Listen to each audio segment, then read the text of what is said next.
Hey there folks, welcome to DocTalk. I'm Dr. Dan Thomson. I'm sure glad that you joined us. We're going to have a great show today. Dr. Emily Reppert from the Veterinary Health Center at Kansas State University's College of Veterinary Medicine is my guest. We're going to talk about calf scours and how to prevent them. Stay tuned and enjoy the show.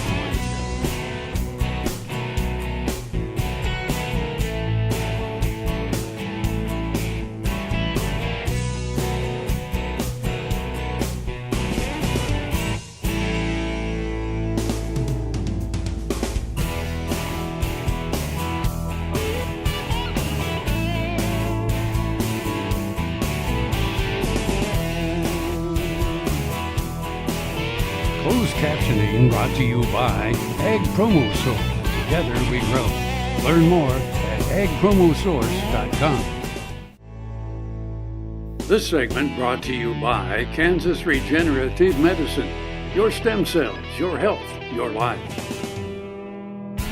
Emily, welcome to the show. Thanks for having me. Glad to be here. Folks, this is Dr. Emily Reppert. She is a DVM and she is an assistant professor here at the Kansas State College of Veterinary Medicine at Kansas State University, and we're going to talk about calf scours. You're down on the clinics. You're teaching students, seeing cases. So far, so good? Yeah, it's going very well. Good. Kansas has been good to me, so well, glad to be here. We're lucky to have you here on our faculty and lucky to have you here on the show. Well, let's talk about calf scours, and you know, as we were preparing for the show, we were talking about different things that cause calf scours. So what are some of the big buckets that you put them in, and then maybe we'll get into those buckets and talk about the different pathogens? Sure. So when we're teaching students, talking with clients, working with other veterinarians, there's really kind of four big categories that we can break diarrhea down into. So first one is there's a handful of different bacterial organisms that can cause calf scours. There's also some viruses that are responsible for causing diarrhea, and then also some parasites. And then finally, one that I think we oftentimes miss, and that is the nutritional category. So associated with milk replacers, oral rehydration therapy, that sort of thing. Sure. So what are your common bacteria that would cause these types of issues or the calf scours? So I would say the most common bacterial organism that we see with diarrhea in young calves is going to be E. coli. Sure.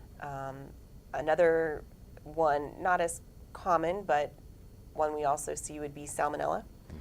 Mm-hmm. And those probably are our two real big bacterial organisms. And then every once in a while, Clostridial bacterium as well. Right.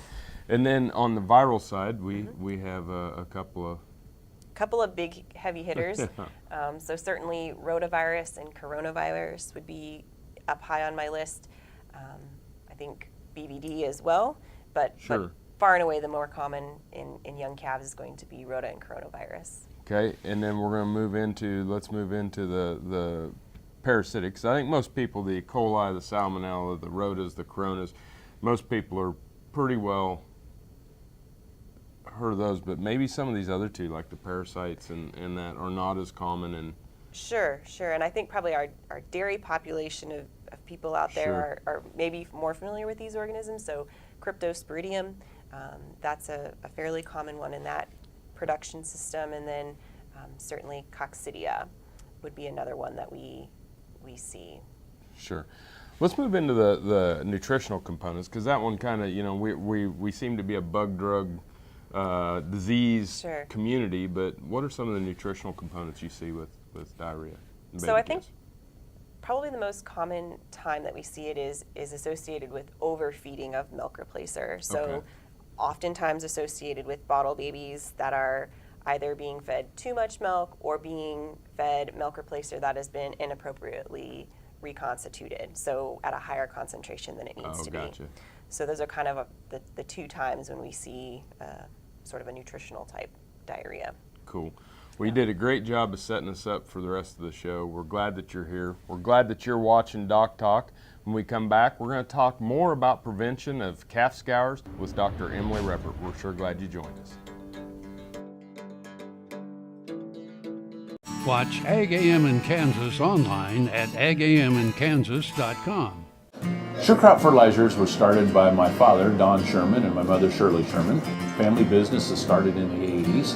We predominantly focus on plant nutrients and what we can do to give growers better responses with the fertilizer dollars that they do, and what we can do to make those things work better for the grower. We're based out of Seneca, Kansas. We work with growers in their soil analysis to figure out what they need, and then we can put those in a blend that gives them the best results, and so that we can deliver that direct to their farm so that they have those nutrients where they need them, when they need them, and so that they can apply them in a manner that's very efficient to them and works well on their planting systems and what they're doing. Sure Crop Fertilizers has been around for a long time. We always say we're big enough to take care of everything you need, but we're small enough to do it quickly. You can get a hold of us at 1-800-635-4743. Our website is surecropfertilizers.com, and you can always email me at Corey@surecropfertilizers.com, and with any questions you have, we're glad to answer it and work with you. This segment brought to you by Santa Fe Trail Meats in Overbrook.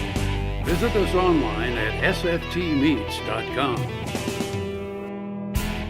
Folks, welcome back to DocTalk. Dr. Dan Thomson here with Dr. Emily Reppert from Kansas State University's College of Veterinary Medicine, where she is an assistant professor in the Ag Practices section at the Veterinary Health Center. So many different breakdowns of where you're located, but in other words, she's on the clinic, she's teaching our students, she's working with clients, she's seeing cases, she's a real veterinarian, and we're tickled to death to have her here on the show. As we move through this calf scours and working with the situation, what are some of the things in general? Just kind of go through some of the classic situations as far as timing and clinical signs and things like that we might see if we're going to have this problem on our farm. Sure. So I think one way, at least, that we teach kind of the different organisms that can cause diarrhea is by when they typically occur. Mm-hmm. So when we're talking about our bacterial organisms, certainly E. coli associated diarrhea is typically going to be the organism that we most commonly see in calves that are 1 up to maybe 3 days of age. I think it's important to realize that, oftentimes it's not just one organism that's causing the diarrhea. So sometimes they can have a bacteria and a virus infecting them at the same time, which can kind of complicate the situation there. So then when we're talking about our viral causes, so rota and coronavirus, those we're going to typically see within the first 1 to 2 weeks of age. And then in the classic situation, our parasitic causes, usually we see those in older animals. So 3 months with coccidia, usually that's associated with calves that are at the time of weaning or even transport to the feedlot, that sort of thing. The clinical signs that we often see with young calves is usually diarrhea within the first week of age. Depending upon the organism, there may or may not be some blood associated with it, but oftentimes it's sort of that yellow, watery diarrhea. And depending upon how long they've had the diarrhea, they may or may not be depressed. They may lose their suckle, may not want to, keep up with the dam, that sort of thing. But those are kind of the big things that we typically see. What are some of the more dangerous things associated? I'm assuming dehydration, and that is something that septicemia and dehydration are two things that are common or very dangerous to the calf. Yeah, so probably our biggest concern certainly initially is going to be our dehydration, especially if the diarrhea is very, very watery and kind of large volume. Mm-hmm. Dehydration definitely is an issue and something that would need to be addressed. And then on top of that is anytime you have diarrhea, it's associated with inflammation of the GI tract, and that sets up the perfect scenario for bacteria to get into the blood and potentially affect other parts of the animal, whether that be go on to have a naval infection, joint infection, that sort of thing. Cool. Well, let's take a break. We've got bacteria up front, viruses in the middle, parasites towards the end, different clinical signs, and get on it as soon as possible. Exactly. All right. Well, we're going to take a break, folks. When we come back, more with Dr. Emily Reppert on preventing calf scours.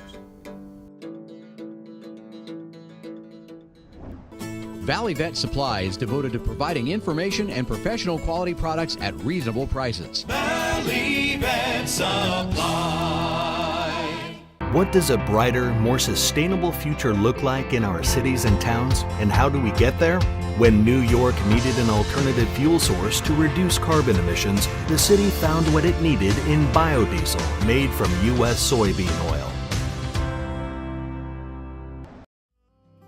Did you know long-range planning through the checkoff can help keep your business profitable? To successfully pass on cattle operations from one generation to the next, it's important to promote beef and keep farms and ranches profitable. Your beef checkoff helps do that. We are Mike and Martha Armitage here at the A-Bar Ranch, Claremore, Oklahoma. We have a cow-calf production company, and we also have a marketing company. We have entertained groups brought to us by the Beef Checkoff, such as South Korean media that covered our operation and brought the good news back to South Korea. That was a really neat experience, and that we got to have young people from another country that we got to experience a lot of different things in their culture, but got to share our culture too. We live on the Squaw Creek Ranch here as a division of the A-Bar Ranch. As a wife and a mother, and also with my background in more of a health field, I look at just the nutritional value, and it's great that the Beef Checkoff offers that kind of information to the consumers that are out there. We both are proud to come from agricultural, more specifically ranching backgrounds. My dad is a part of the Beef Checkoff board, and so the Beef Checkoff has been something that we promote and that we support what it has to offer. Not everybody who's in agriculture is tech savvy on Facebook and through social media. Most people in the city happen to be, and they are very disconnected from our day-to-day routines, and that's one thing that makes me proud of the Beef Checkoff, them going to bat for us, from those who aren't necessarily anti-ag, but just simply don't know and they aren't getting the information. As producers, we're strong supporters of that, and hope that many of you out there realize all of the different things that the Beef Checkoff brings to the table for us as producers. BootDaddy.com proudly supports Equifest of Kansas, Kansas's premier all-breed horse fair and exposition, presented by the Kansas Horse Council. Equifest of Kansas brings the nation's leading equine clinicians and entertainers to the Topeka Expo Center. Enjoy 3 full days of education, entertainment, and shopping, including the Jumper Classic, Breed Exhibition, Top Horse Versatility Competition, Ranch Rodeo, and more. It's an event for the whole family. For more information or to buy tickets, visit equifestofks.com. Ag Promo Source is a unique group of marketing specialists with one mission: help your ag business grow. Each affiliate has their own area of expertise, and they work together to bring you advice, products, and services. To get started, visit agpromosource.com. Ag Promo Source. Together we grow. This segment brought to you by Kansas Soybean Commission. Progress powered by Kansas farmers. Hey folks, welcome back to DocTalk. Dr. Dan Thomson here with Dr. Emily Reppert, where she is a veterinarian at the Veterinary Health Center in the Ag Praxis section here at Kansas State University's College of Veterinary Medicine, and we're talking about calf scours. And we're going to jump right into prevention, Emily, and when we talk about prevention, the first thing that pops in your mind is that colostrum, right? Yep, absolutely. That's critical to neonatal calf health, making sure that they have adequate passive transfer. So colostrum is that first milking, not the second milking, not the third milking, because you have a complete drop-off after that first milking as far as the immunoglobulins and the immune status. But, you know, how do I select which animal, if I'm going to get colostrum to freeze on the farm, which animal am I going to be selecting? So, you know, we know that heifers tend to not produce as large a volume and typically lower quality colostrum than adult animals. And so if we were going to have a colostrum bank, we would want it to be colostrum from, you know, cows that we know produce a high volume, so our older animals in the herd, ones that have been, you know, well vaccinated, which I think we'll touch on in a minute. And then also, I think it's important to, if we have the capability, to pasteurize that colostrum so that we're not, you know, freezing and then feeding bugs to our babies. So Right. certainly, I think, you know, the adult animals would be the ones that we would really be targeting for our colostrum bank. Cool. And you know, as far as colostrum and when you feed it, you know, what's the recommendation on how soon or how long can you still add colostrum, or when do we want to get to that calf? Sure. So the calf needs to, you know, for maximum absorption of all of the good stuff that comes with the colostrum, they need to receive that within the first 24 hours. And we like to see them get, you know, 20% of their body weight in colostrum, you know, total volume over that 24-hour period.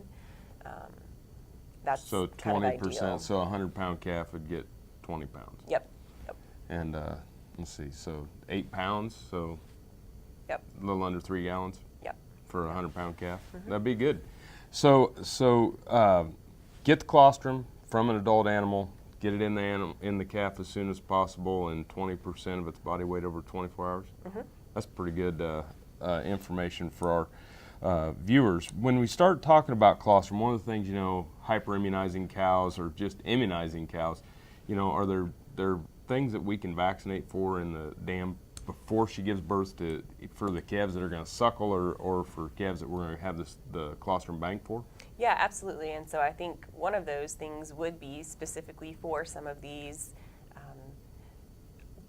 viral organisms associated with calf scours. And so there are a handful of different vaccines that are labeled just for that purpose. And so that'd be a great way to interact with your local veterinarian, kind of working out a vaccinations, you know, schedule, but definitely, especially for the viral organisms, The that would rota be, and the yeah, corona. our rota, corona, that would be something that I would, in some herds, it's very helpful. Okay, cool. And I know some of the dairy herds are using some of the salmonella vaccines and some of the E. coli, but salmonella can also be something that's septic in adult cattle as well. Correct, yep. Cool. Yeah. Well, let's take a break. When we come back, we're going to finish up with prevention of calf scours with Dr. Emily Reppert. Thanks for joining us.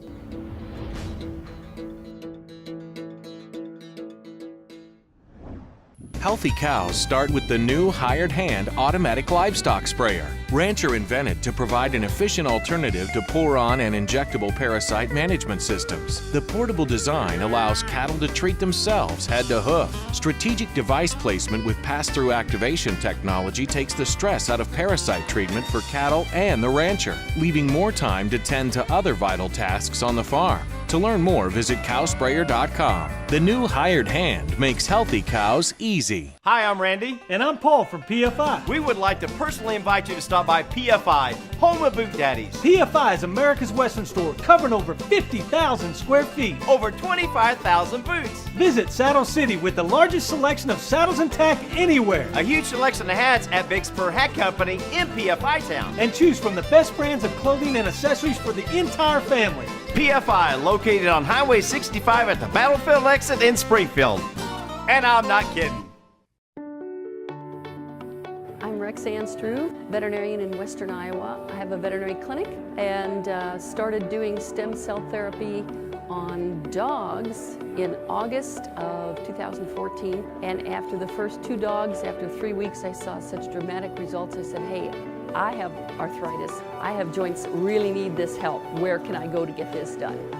I had stem cell therapy done in November of 2014 on my finger joints, my hip, and the ball of my left foot, all of which I'd had real severe problems with. Saw a pretty dramatic improvement in a short amount of time. I would certainly recommend that somebody don't wait until I'm in the position that I was in with the damage already done to my joints. I encourage veterinarians to use it for their animals, and I encourage anybody who sees this video, if you have need, get in contact with these people because this is a phenomenal place to have this done. Thanks for joining me today for Behringer Ingelheim's Cattle First. When we start to think about labels that are on bottles of antibiotics, it's extremely important that we follow them. The first thing that's on the label, what species is this indicated for? So it might be for cattle, for horses, for dogs, or cats. Once we understand the species that these products are labeled for, what's the indication? Bovine respiratory disease. Could it be for foot rot? There's a list of species, indications. After that, What's the dosage, what's the route of administration, and then what's the withdrawal time, or the time in which it's safe to take an animal to slaughter from the time in which the animal was last treated until that animal was slaughtered. So, species, indication, dosage, route of administration, withdrawal. All of these are important components on the label, so make sure that you follow them and use antibiotics judiciously. Boehringer Ingelheim's Cattle First.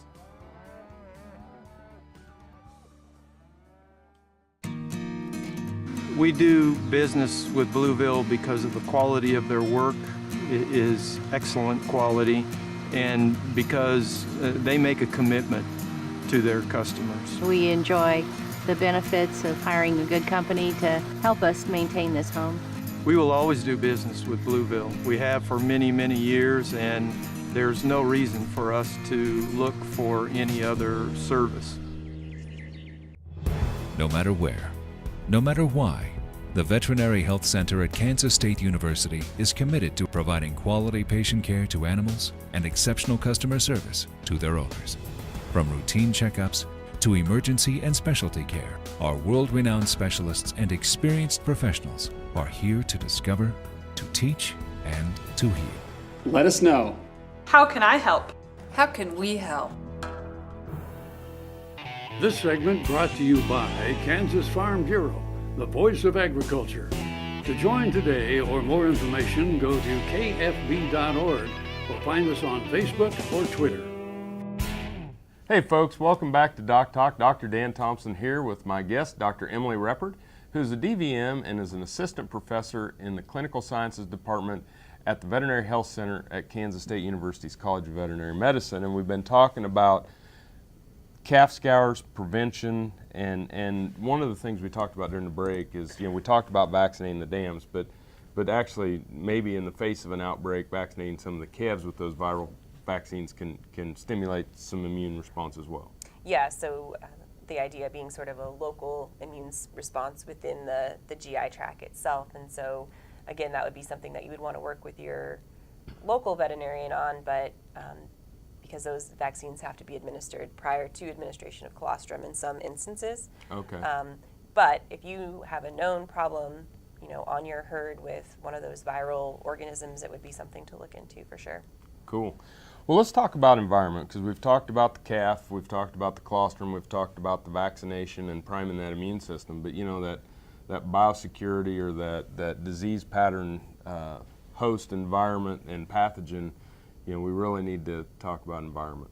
Yeah, all the prevention in the world is not going to do us anything if we're putting these calves into a really contaminated area. Certainly I think separation of different ages of calves, and certainly calves from heifers versus calves from cows. If you have the geographic space, I think it's good to try to kind of keep the age groups together so we don't have day-old calves commingling with 2-week-old calves, that sort of thing. The other thing I think that sometimes we don't think about necessarily would be, we think we have adequate pasture space for our cows and calves, but it seems like a lot of times we'll have everybody kind of congregating around where they feed or where they water, so making sure that we move our hay bales or, that sort of thing. Having all the space in the world is one thing, but if you keep putting the feed and the water in one spot, and specifically the hay bales, dry, keeping those calves dry, keeping them warm. Yep. Very important, I assume. Yep, and making sure that they have access to all the clean, fresh water that they want is also really important. Cool. And then let's wrap up, because we have just a little bit of time here, but these pathogens can cause disease in humans as well. Absolutely. So I think that that's something that's really important, especially when we're bringing those calves inside to warm them up. Certainly salmonella, crypto, all of those can be zoonotic, and so just trying to do appropriate biosecurity ourselves, making sure we wash our hands, all of those sorts of things. And keep young children and pregnant females and people that can be immunosuppressed away. Yeah, away from those. Cool. Well, thanks so much for Yeah, being on the show. thanks for having me. It's great to have you folks. Dr. Emily Reppert, Thanks for joining us. Remember, always work with your local veterinarian. If you want to know what we do here on DocTalk, you can find us on the web at doctalktv.com. You've been watching DocTalk today. We're sure glad you joined us. I'm Dr. Dan Thomson, and I'll see you down the road. Closed captioning brought to you by Ag Promo Source. Together we grow. Learn more at agpromosource.com.